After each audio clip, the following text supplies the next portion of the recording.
reflect the views, concerns, and aspirations of our continent in this major UN body. We will be more than honored to do that, building on the genuine efforts and remarkable progress achieved by our dear sisters and brothers from Ghana, Gabon, and Mozambique, the current African members of the Council who have so ably championed our common causes. Our collective voice of wisdom and commitment is indeed badly needed in this critical and challenging global context. Mr. Attaf affirmed that Algeria remains constantly attached to the principle of African solutions to African issues as the only way to effectively deal with all kinds of African problems. Algeria will remain deeply committed to the principle of African solutions to Africa's problems, which reflects the essence of today's debate on the financing of AU-led peace support operations. For us, the importance of this issue cannot be overemphasized. It has three major merits, which all confer a strategic dimension to our collective endeavor in seeking access to UN-assessed contributions to fund peace efforts in Africa.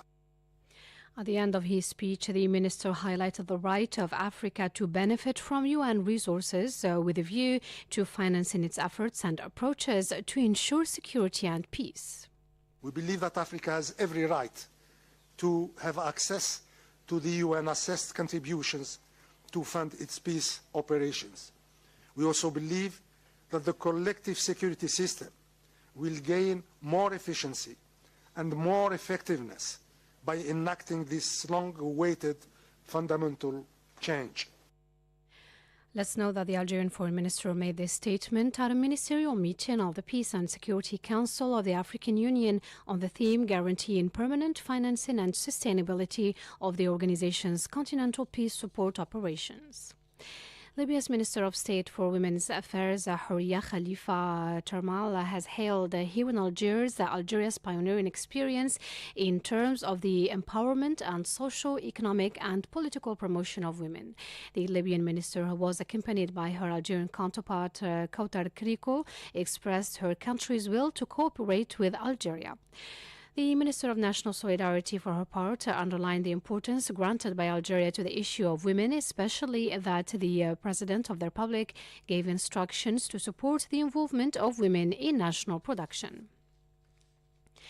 Algerian Radio held its regular conference of channel directors and executives in Algiers on Saturday with the aim of assessing achievements and drawing up a roadmap for future action.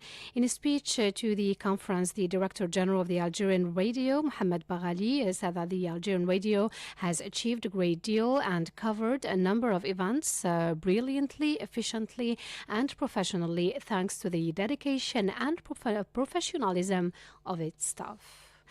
And the Minister of Agriculture and Rural Development and the Minister of Agriculture of the Kingdom of Jordan have expressed their willingness to implement joint projects in the agricultural sector. The two ministers were speaking at the Algerian-Jordanian Agricultural Forum organized by the National Chamber of Agriculture and co-chaired by the two ministers. According to the organizers, this forum is a follow-up to the visit to Algeria by Jordanian King Abdullah II bin al-Hussein last December and the visit of the Jordanian Ministerial Commission to Algeria in February this year. You're still listening to Radio Algeria International, 14 hours 37 minutes Algiers time. And in the Western Sahara file, the French movement against racism and for friendship between peoples has expressed its concern at Morocco's excessive use of arbitrary detention against Sahrawi political prisoners, calling on the United Nations Working Group on Arbitrary Detention to visit these detainees.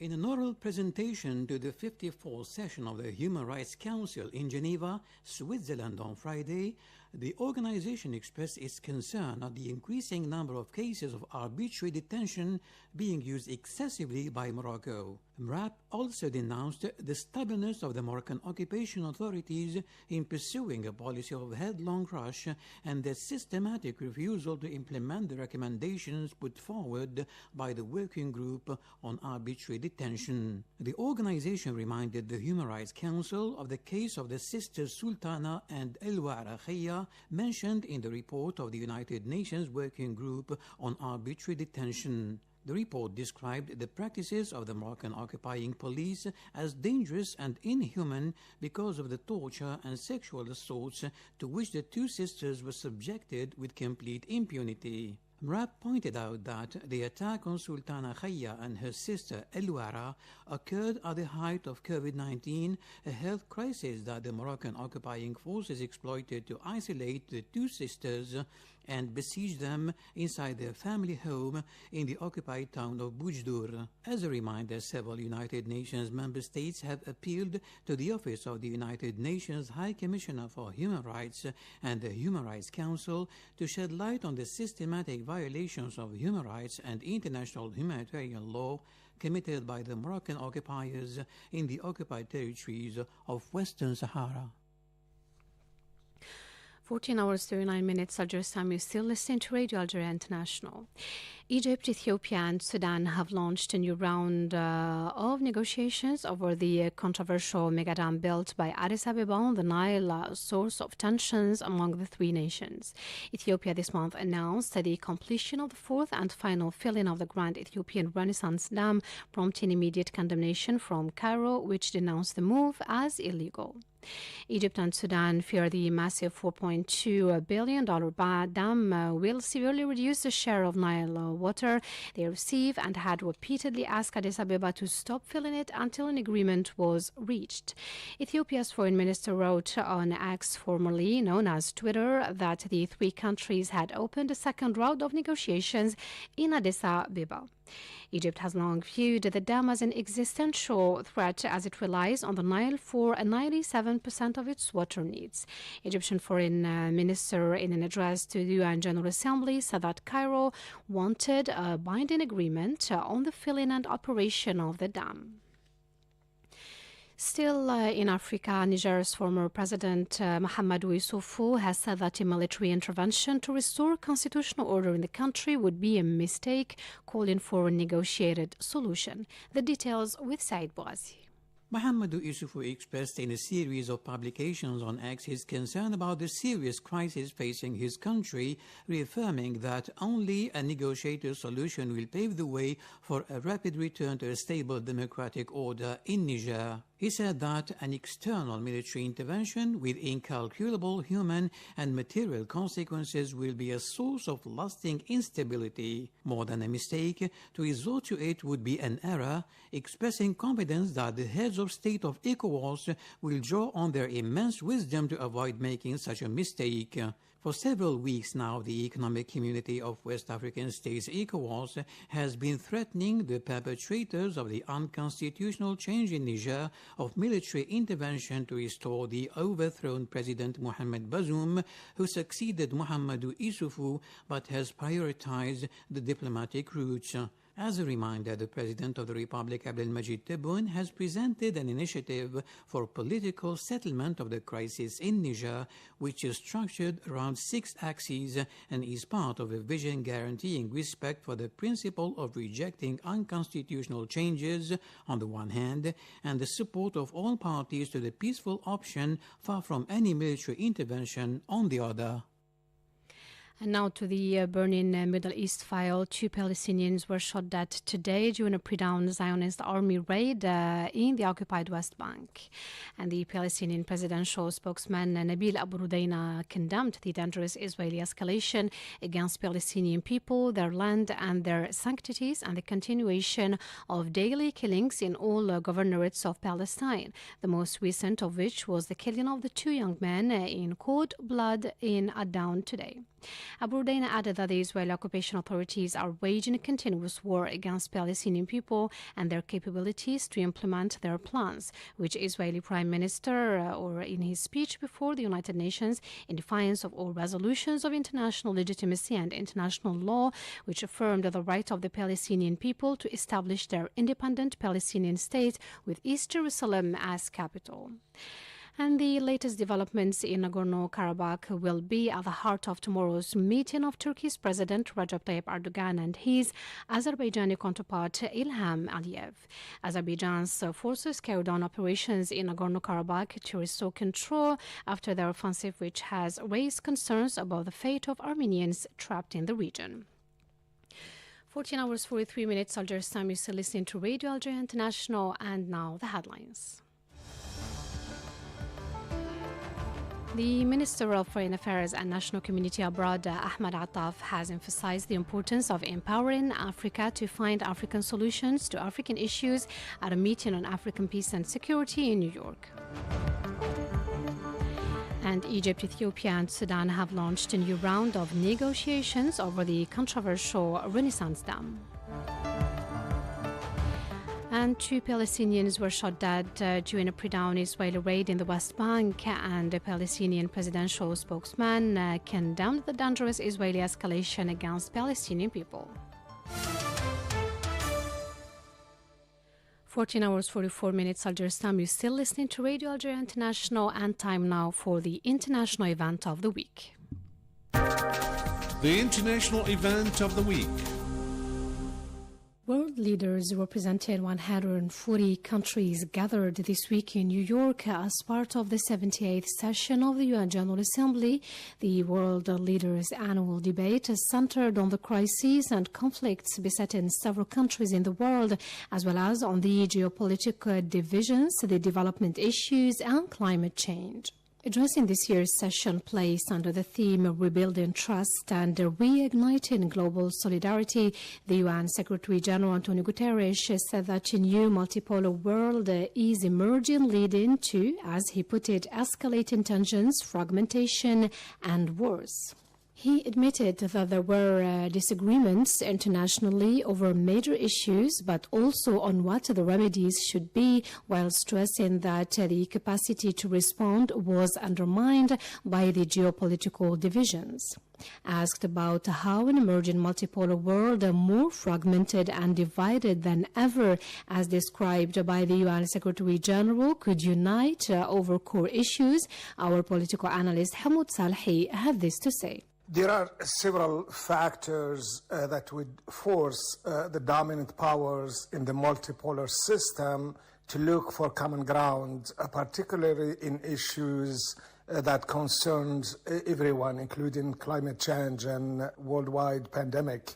Also, as we have seen with the United States and China, 2 countries that have had a tense relationship, communication between them has not stopped. This is due to the fact that the 2 countries are interconnected by mutual interest and in several areas.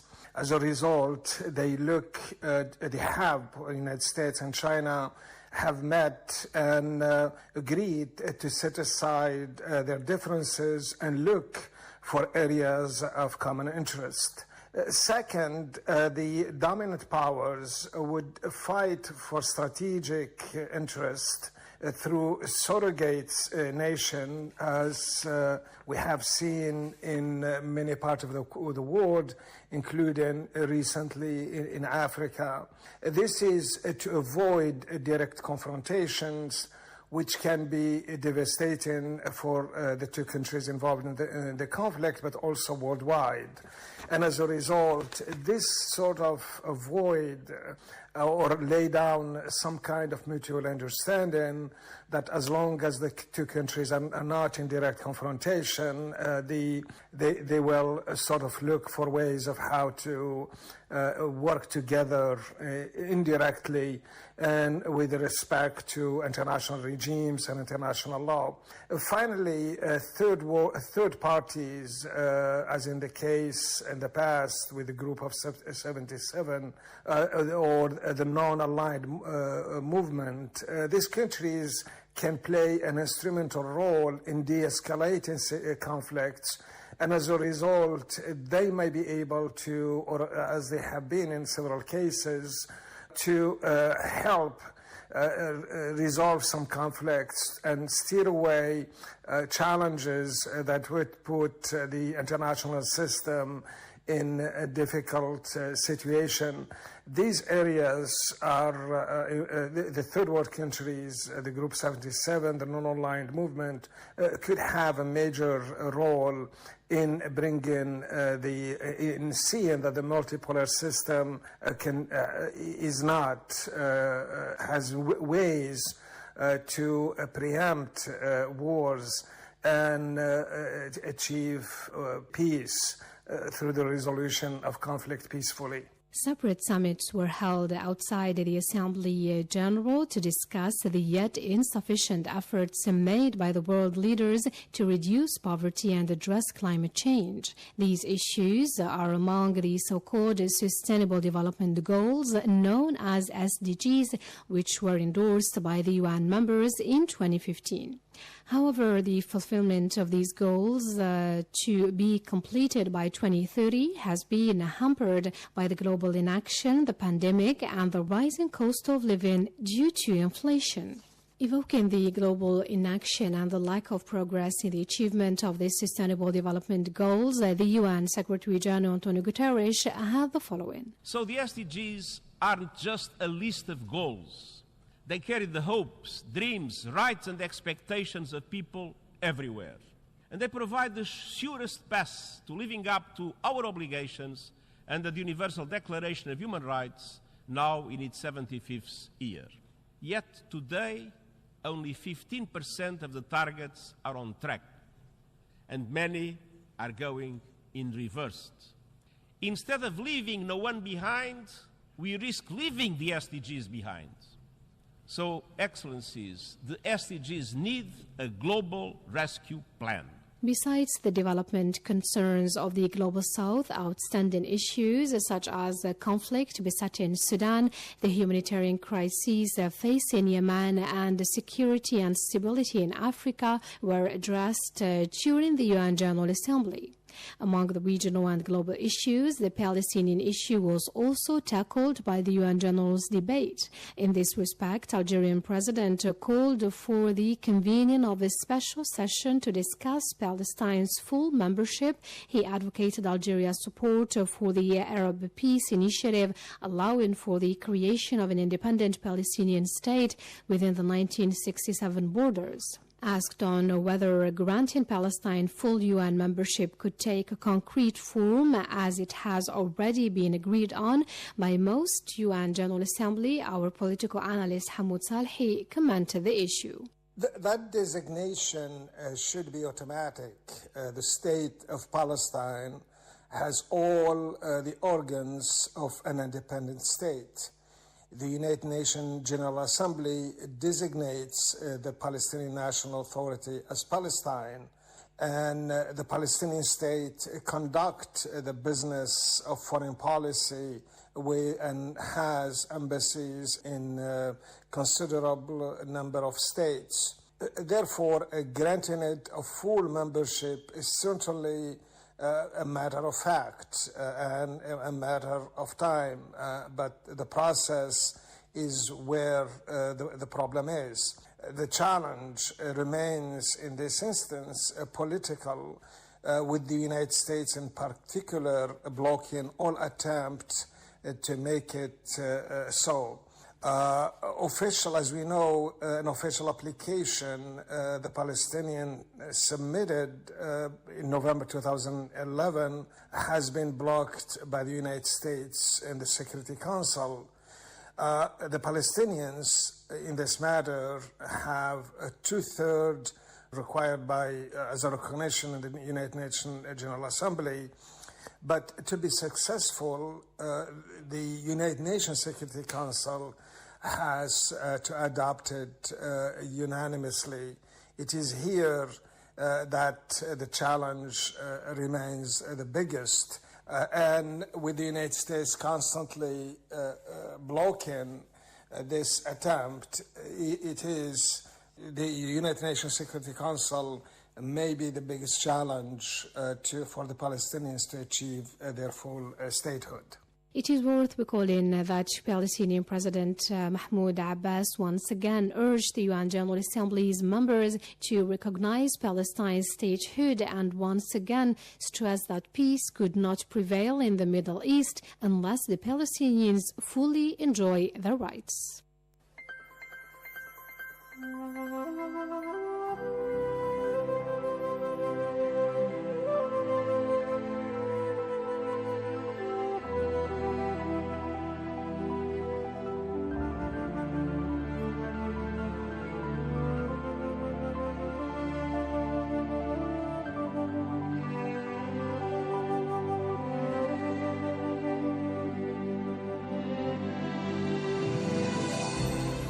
Welcome to your weekly program, Destination Algeria. I'm Jamal Slimani.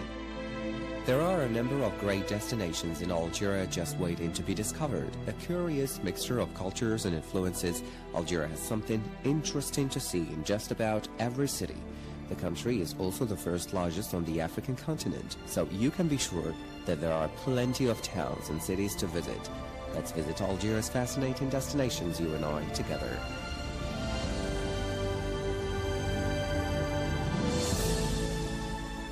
The northeast region of Algeria is diverse and fascinating to say the least.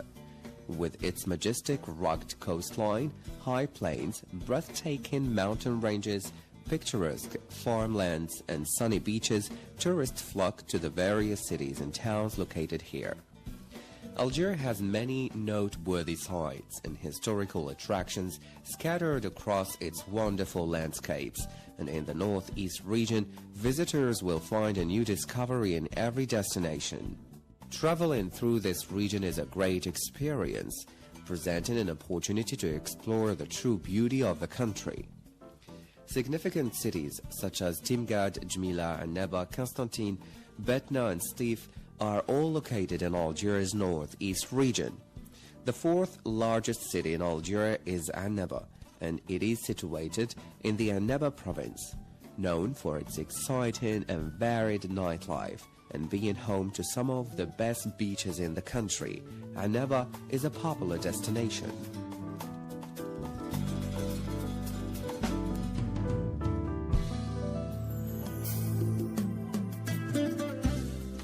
Betna province nestles the quaint city of Betna, with numerous religious buildings and a warm atmosphere to welcome visitors.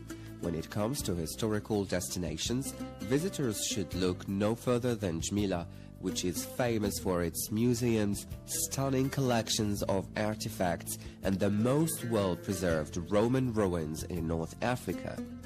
Visitors to Algeria will find modern facilities, beautiful historic attractions, breathtaking cities, and memorable scenery in the northeast. It is a region that combines the wonders of nature and the lifestyle of a modern society perfectly. Discover the northeast region and find the heart of Algerian beauty.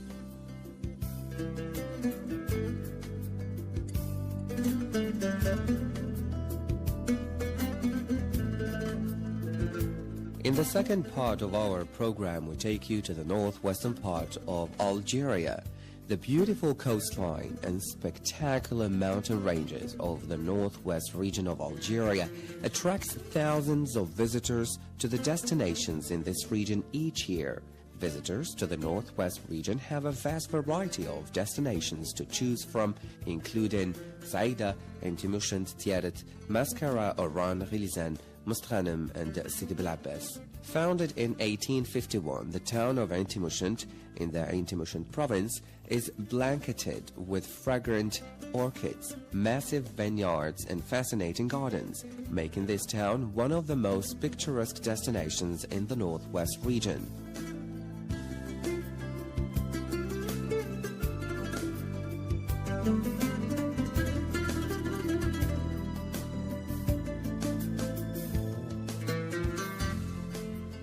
Approximately 70 kilometers from Oran, a major city in the northwest region, lies Sidi Bel Abbas, which is also known for its breathtaking landscapes and is a commercial and educational center within the region.